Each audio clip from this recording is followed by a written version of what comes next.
हिंदुस्तान के नक्शे में हमेशा नजर आने वाला छोटा सा देश श्रीलंका अब अपनी बर्बादी की कगार पर है। आलम यह है कि पेट्रोल डीजल वहां पर है नहीं और इसके चलते अब वहां पर कंपनियां बंद हो रही है। 15-16 घंटे बिजली काट दी जाती है। महंगाई का आलम तो ये हो गया है कि आपको चीनी 250 रुपए किलो की मिलेगी, चावल आपको 500 का मिलेगा, गैस सिलेंडर 4-4.5 का मिलेगा। हमारे लिए तो नहीं और है ये केवल एक दो सामान की बात नहीं है, हर चीज वहां जो आप लोगों के पास है।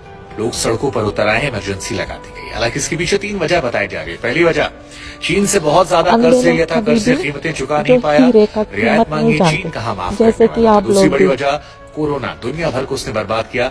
टूरिज्म पॉइंट ऑफ व्यू से वहां पर लोगों का आना जाना बंद हुआ क्योंकि दुनिया भर में पाबंदियां थी। और तीसरी वजह रूस यूक्रेन युद्ध का। लेकिन इन सब के बीच में आवाम जो है सड़कों पर है और एक देश देखते देखते बर्बादी की कगार पर है। श्रीलंका बर्बाद हो रहा है, वहां लंका